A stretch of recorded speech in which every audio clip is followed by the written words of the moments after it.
Okay, so let's start now. So balance and coordination. So what do you mean balance? So balance is the ability to maintain a stable body position, whether moving or stationary, while coordination is the smooth, controlled movement between body parts together. These skills are vital for effective movement and help prevent injuries during actions like walking, running, conflicts, athletic movements. So now let's talk about what is balance. So balance is the ability of a person to keep their body steady and stable, whether they are standing still or moving. For example, you when you stand, so one foot or walk on a narrow path, you are using balance. So now let's explain the coordination. So coordination is the ability of a different body parts to work together smoothly and control. So it helps your brain, muscles, and sense work together so movements become accurate and controlled. For example, catching a ball or writing with a pen requires coordination. So, together, balance and coordination are important for proper body movement. They help people move safely and avoid injuries while doing activities like walking, running, jumping, or playing sports. So, that is the explanation of balance and coordination. So now let's talk about the benefits or benefits of balance and coordination in daily life. So number one is injury prevention. So injury prevention is a good balance reduce the risk of falls and accidents by stabilizing the body during movement. So number two is efficient movement. So proper coordination enables smooth and controlled movements, making daily activities easier and more efficient. So number three is enhanced athletic performance for athletes. Balance and coordination are critical for skillful and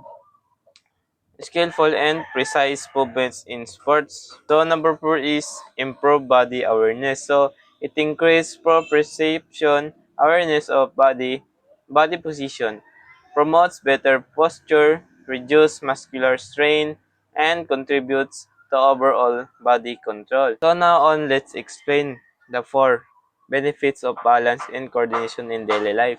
So number one is the injury prevention. So injury prevention is a good balance to help keep the body stable with reduce the risk of falling and accidents.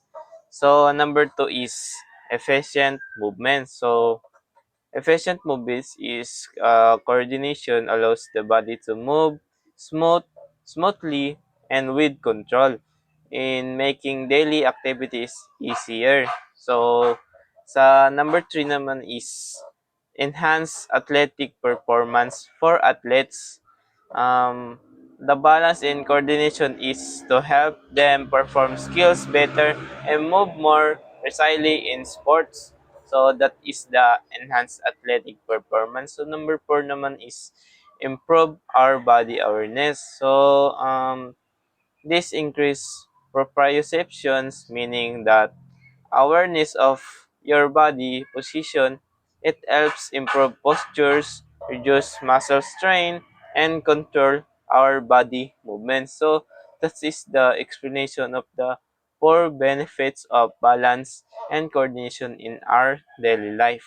So now let's talk about the tama rin, benefits of aerobic exercise. So number one is burns calories and fats. So let's read muna. So aerobic exercise helps burn calories and reduce body fats, contributing to weight and loss weight in management. So the example this the jumping rope. This the jumping rope. So the jumping rope for Example is jumping rope for 30 minutes can burn many calories and help reduce body fat or mabawasan yung taba natin sa ating pangatawan. Okay, so the number 2 is about naman to sa improves our cardiovascular health. So the improves cardiovascular health is regular aerobic exercise strengthens the heart, lower blood pressures and improve circulation. So it improves cardiovascular health. So, ang explanation nito is aerobic exercise strengthen the heart blood vessels, helping blood circulate better and lower blood pressure. So, ang example dito is ito, brisk walking. So, brisk walking every morning can make your heart stronger and healthier. So, you need to walk. So, kapag pagising mo is, you need to exercise like brisk walking every morning. So, ang brisk walking ay pinapalakas nito ang ating heart and ang ating pangatawan. So, yan yung example ng improves cardiovascular health, ang brisk walking. Naman, increase energy. So, aerobics increase stamina, energy. So, number 3 naman. So let's talk about the increased energy. So, aerobics increase in stamina energy levels, making daily activities easier. So, example ko dito is ito, yung paglalakad. So, ang paglalakad daw is nakaka-increase ito sa atin ng energy every morning. So, if kapag nagigising tayo is kailangan nating maglakad-lakad ng like mga 10 meters away para maka-increase tayo ng energy. For naman, no? Reduce stress and anxiety. So, let's read muna bago I-explain. So, aerobic workouts are known to release endorphins, which improve mood, reduce stress. So, ang example ko dito is ito, tong, saan ba? Tong Zumba. Yung Zumba aerobic exercise. Exercise release endorphins, feel-good hormones that improve our mood, reduce stress. So, example ko dito is yung Zumba. So, ang Zumba is going for 20 minutes after stressful then and make you feel relaxed. So, kapag tayo is nagzuzumba tuwing umaga pagkagising natin is makakatanggap tayo ng relaxing and mawawala yung ating stressful sa ating self. So, yan yung example ko ng number 4, reduce stress and anxiety is ang pagzuzumba. Okay, number 5. So, what is number 5? So, improves muscular strength. While aerobics primarily focuses on cardiovascular fitness, it also strengthens muscles and improves overall endurance. So, ang example ko dito is ito. Yung pag-strength nila ng kanilang leg pati arm. Ang ibig sabihin nito is, even though aerobics focuses on heart and brain, it also strengthens muscles and improves endurance. So, example ko is ito, yung pag-strength nila ng kanilang katawan. So, activities like ganyan, yung strength. So, it helps strengthens leg and arm muscles. So, that is the example of improves muscular strength.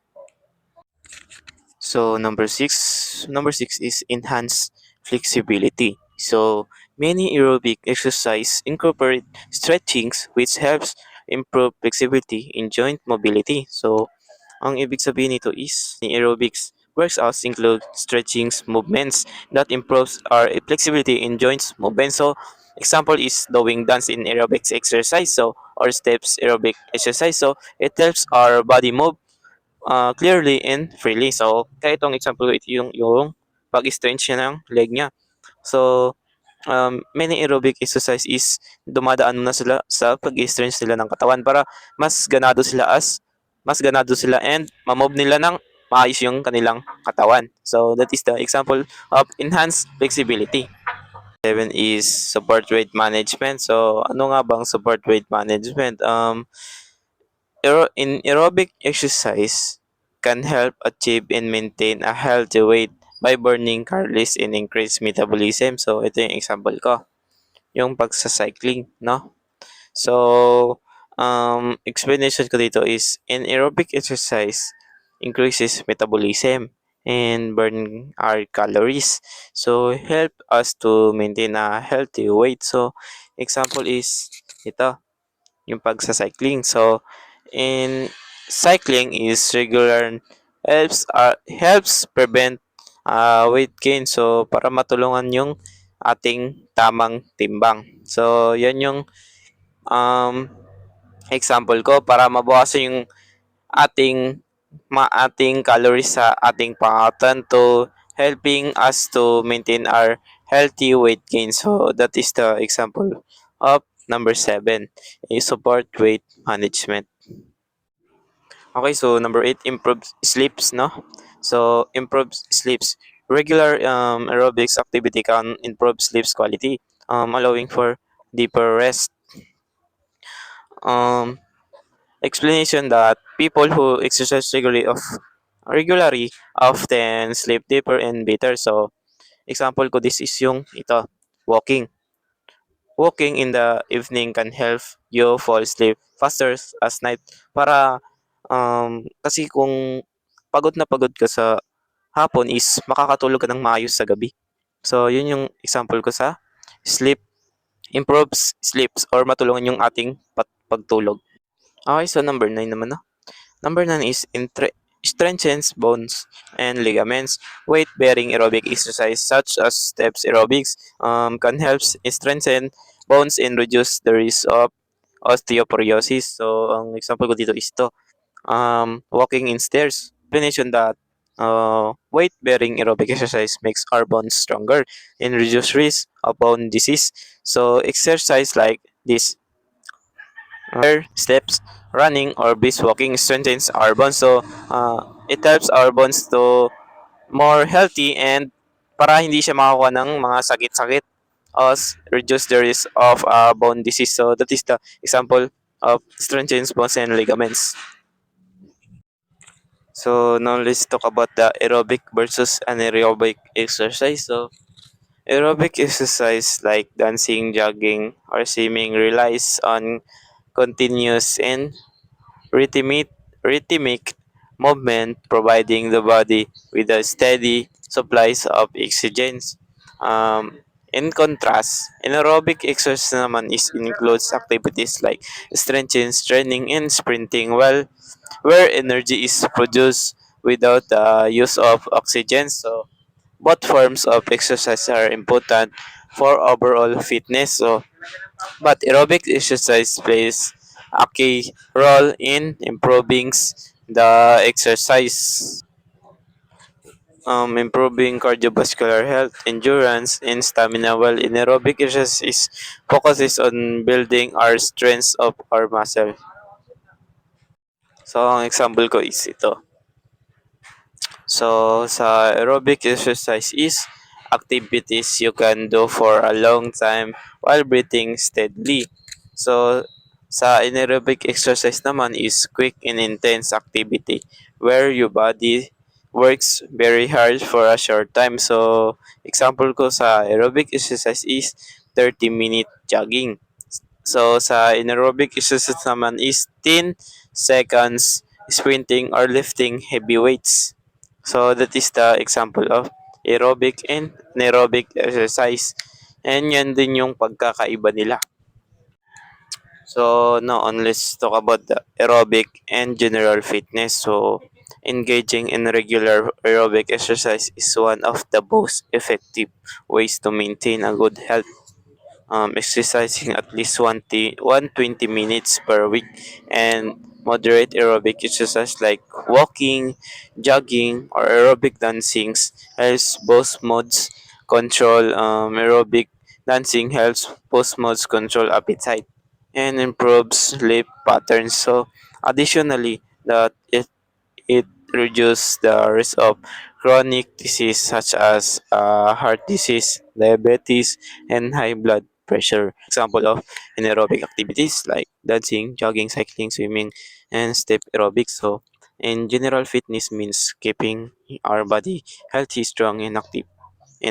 So, aerobics is one of the best way to improve overall fitness because it works the hearts, muscles, and lungs at the same time. So that is the explanation about the So that is the explanation about the aerobics and general fitness. Thank you. That's all po. Thank you.